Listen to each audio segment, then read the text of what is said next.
ಬೇರೆ ಅವತಾರಗಳಿಗೂ ಶಂಕರರ ಅವತಾರಗಳಿಗೂ ಇರತಕ್ಕಂತಹ ಒಂದು ವ್ಯತ್ಯಾಸ ಏನು ಅಂತಂದ್ರೆ, ಬೇರೆ ಅವತಾರಗಳಲ್ಲಿ ಭಗವಂತ ಪ್ರಧಾನವಾಗಿ ಆಗಿನ ಕಾಲದಲ್ಲಿ ಆಯಾ ಯುಗಗಳಲ್ಲಿ ಲೋಕಕಂಟಕರಾಗಿದ್ದ ರಾಕ್ಷಸರನ್ನೆಲ್ಲ ಸಂಹಾರ ಮಾಡಿದ್ದ ಭಗವಂತ. ಲೋಕಕಂಟಕರಾಗಿದ್ದ ರಾಕ್ಷಸರನ್ನು ಸಂಹಾರ ಮಾಡಲಿಕ್ಕೆ ಭಗವಂತ ಅವತಾರ ಮಾಡಿದ್ದ. ಆ ರಾಕ್ಷಸರನ್ನು ಸಂಹಾರ ಮಾಡಿ ಆಗಿನ ಕಾಲದಲ್ಲಿದ್ದಂತಹ ಶಿಷ್ಟರನ್ನೆಲ್ಲ ಭಗವಂತ ಅನುಗ್ರಹ ಮಾಡಿದ್ದ, ಅಲ್ಲಿಗದಾಯಿತು. ಆದ್ರೆ ಶಂಕರರ ಅವತಾರದಲ್ಲಿ ಶಂಕರರು ಉಪದೇಶ ಮಾಡಿರ್ತಕ್ಕಂತಹ ಒಂದು ಮಾರ್ಗ ಏನಿದೆಯೋ ಅದು ಸದಾ ಕಾಲ ನಮಗೆ ಪ್ರಸ್ತುತವೇ ಆಗಿದೆ. ಅದು ಈ ಯುಗ ಬೇಕಾದ್ರೂ ಆಗ್ಲಿ, ಯಾವ ಯುಗ ಬೇಕಾದ್ರೂ ಆಗ್ಲಿ, ಆ ಒಂದು ಜ್ಞಾನ ಪ್ರವಾಹ ಏನಿದೆಯೋ ಅದು ನಿರಂತರ ನಮಗೆ ಅತ್ಯಂತ ಅವಶ್ಯಕವಾಗಿದೆ. ಆ ಜ್ಞಾನ ಪ್ರವಾಹ ಅನ್ನೋದು ಎಂದಿಗೂ ಅದು ಹರಿತಾನೇ ಇರಬೇಕು. ಆ ಪ್ರವಾಹದಲ್ಲಿ ಗಂಗಾ ಪ್ರವಾಹ ಯಾವಾಗಲೂ ಗಂಗೆ ಯಾವಾಗಲೂ ಹರಿತಾನೆ ಇರಬೇಕು.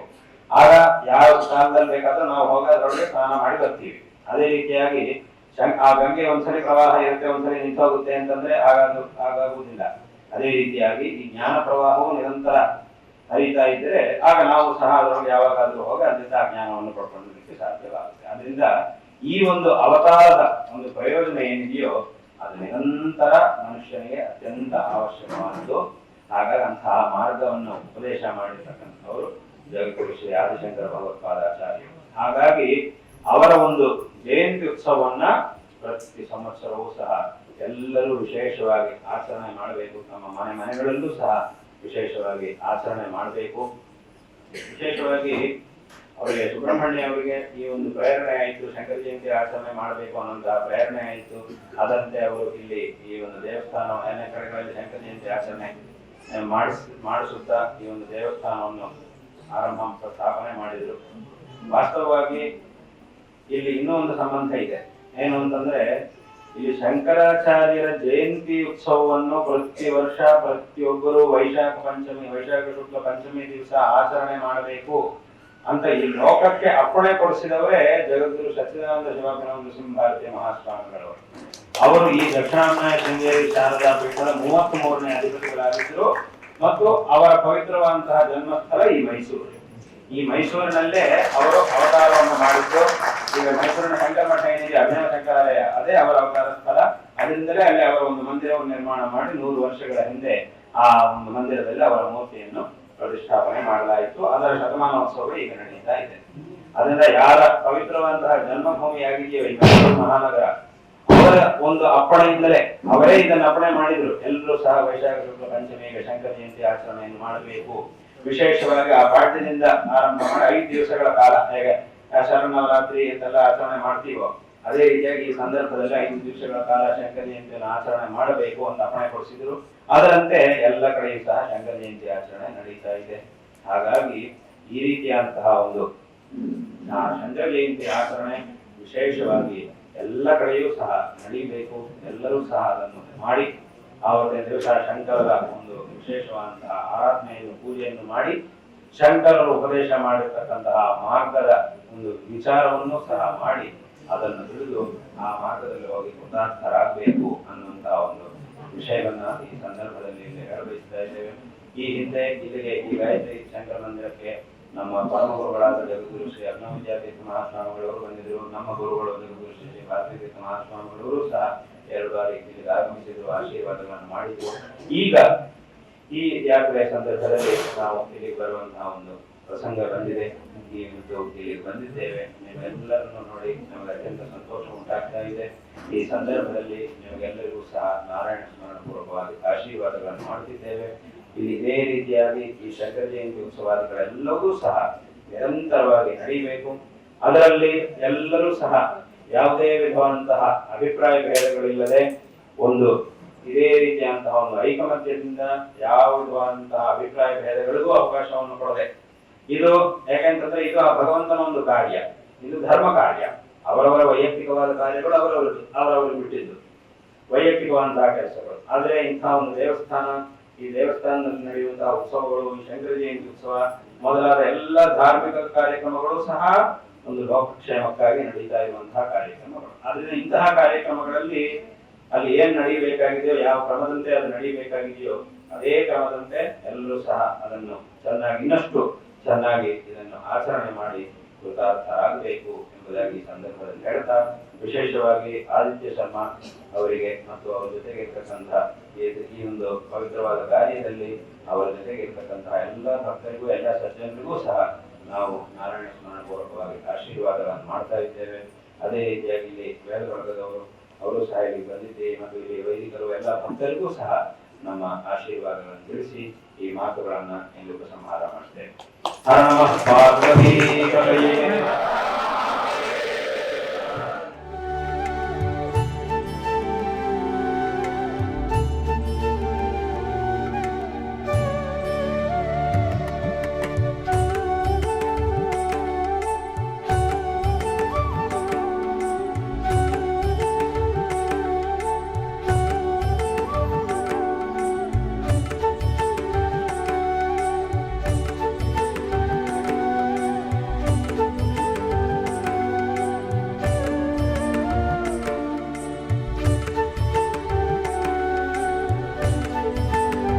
ನಂಬಿಕೆಯೊಂದಿಗೆ ಈ ಪ್ರೀತಿಯೊಂದಿಗೆ ಈ ಕಾರ್ಯಕ್ರಮದಲ್ಲಿ ಬೃಹತ್ ಜನ ಬಂದು ಈ ಆಶೀರ್ವಾದಕ್ಕಾಗಿ ಕಾಯ್ತಾ ಇರ್ತಕ್ಕಂಥ ಸನ್ನಿವೇಶದಲ್ಲಿ ತಾವು ಆಗಮಿಸಿರ್ತಕ್ಕಂಥದ್ದು ನಮ್ಗೆಲ್ಲರಿಗೂ ಪುಳಕಿತಗೊಳಿಸಿದೆ, ನಮ್ಮನ್ನೆಲ್ಲರನ್ನು ಸಂತೋಷಗೊಳಿಸಿದೆ.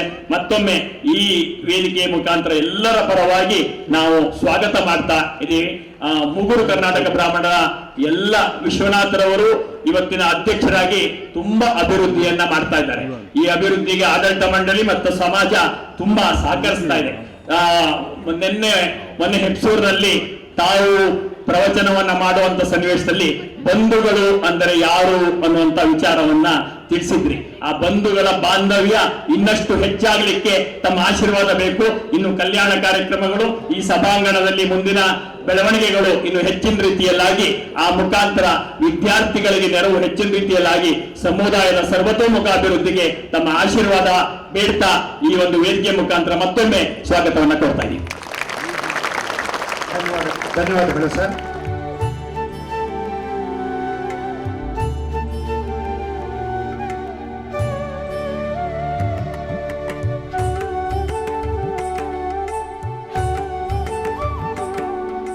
ಮುಂದುವರೆದಂತೆ ಸನ್ನಿಧಾನಂಗಳವರ ಆಶೀರ್ವಾದವನ್ನು ಪಡೆಯಲೇಬೇಕೆಂದು ಬಂದಂತಹ ಭಕ್ತಾದಿಗಳಿಗೆ ಆಶೀರ್ವಚನ ನೀಡುವ ಮೂಲಕ ಸನ್ನಿಧಾನಂಗಳವರು ಎಲ್ಲರನ್ನೂ ಆಶೀರ್ವದಿಸಿದರು. ನಮ್ಮ ಪರಂಪರೆಯ ವಿಷಯದಲ್ಲಿ, ಅದರಲ್ಲೂ ವಿಶೇಷವಾಗಿ ಬ್ರಾಹ್ಮಣನಿಗೆ ಶಾಸ್ತ್ರಗಳಲ್ಲಿ ಹೇಳಿರ್ತಕ್ಕಂತಹ ಧರ್ಮಾಚರಣೆಯ ವಿಷಯದಲ್ಲಿ ವಿಶೇಷವಾದಂತಹ ಶ್ರದ್ಧೆಯನ್ನು ಹೊಂದಿದವರಾಗಿ ವಿಶೇಷವಾಗಿ ಇದನ್ನು ಆಚರಣೆ ಮಾಡಿಕೊಂಡು ಬರ್ತಾ ಇರತಕ್ಕಂತಹ ಒಂದು ವಿಶಿಷ್ಟವಾದ ಸಮುದಾಯವಾಗಿದೆ. ಇದರಿಂದ ಲೌಕಿಕವಾದಂತಹ ಪ್ರಪಂಚದಲ್ಲೂ ಮತ್ತು ಆಧ್ಯಾತ್ಮಿಕವಾದಂತಹ ಒಂದು ಮಾರ್ಗದಲ್ಲಿಯೂ ಸಹ ವಿಶೇಷವಾದಂತಹ ಒಂದು ಪ್ರಗತಿಯನ್ನು ಪಡೆಯುತ್ತಾ ಅಭಿವೃದ್ಧಿಯನ್ನು ಹೊಂದಿರತಕ್ಕಂತಹ ಒಂದು ಸಮಾಜವಾಗಿದೆ.